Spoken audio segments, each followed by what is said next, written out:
The terrifying case of Timothy Pitson. Where is he now, and is he still alive?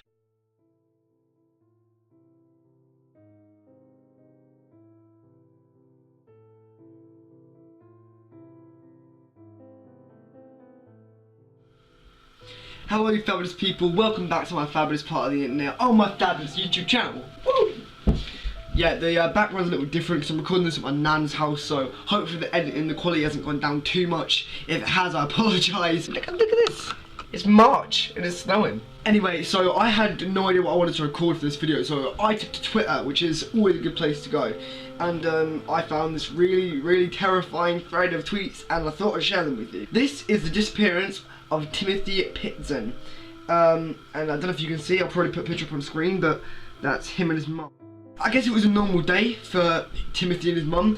On the morning of May the 11th, 2011, 42-year-old Amy Pitson went to pick up Timothy from school. She checked him out of school and said it was a family emergency, and she can be seen taking him out of school on CCTV. From there, the mother and her 6-year-old son began an unexpected 3-day road trip. And it's confusing as it is, because the dad had no idea about this. He was still at work and he didn't know, so he came to pick Timothy up from school and they were like, he's already been checked out. And he tried calling the mum quite a lot and she just didn't pick up, and there was no way of finding them. So on this road trip, their first stop was the Brookfield Zoo in Illinois, where they travelled to Keelam Cove Resort and spent a night there. By the way, sorry if I pronounce names of states and cities wrong, I'm not American, so I'm not entirely sure, but you know. The following day, they then travelled from Illinois to Wisconsin, I don't know what that word is, where they visited another water park. So they were having fun, they were having a good time, mother and son, out on a little road trip. His dad still had no idea where they were.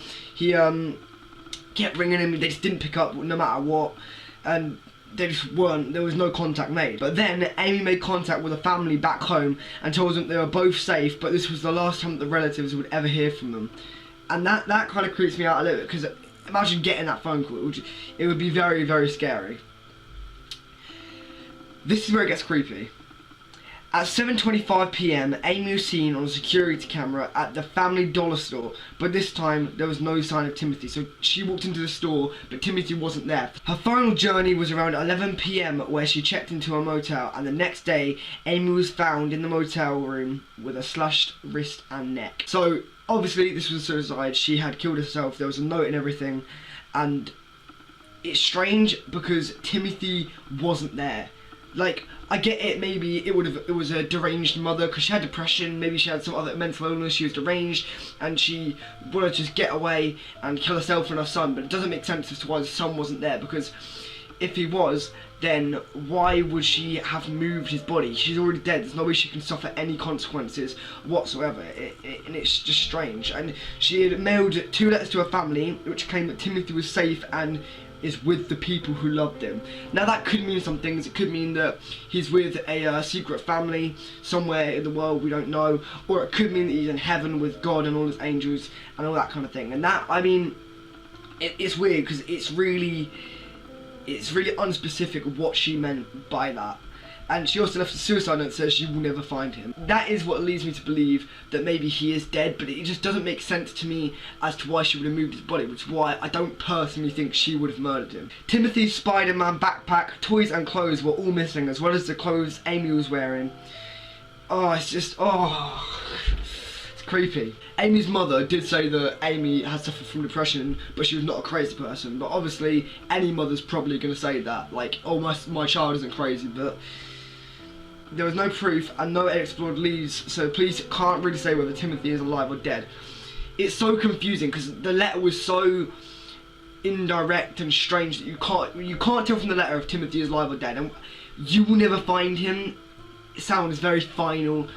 I don't know. There are some theories revolving it, and I don't really understand some of them. But there's one that he's with I think a group of people called the Amish. I'm not sure what that is. But apparently he's with them, and Amish numbers are dwindling, so a young child that has a mouldable mind could be turned to the Amish ways. I don't really know what that is, but yeah, you know.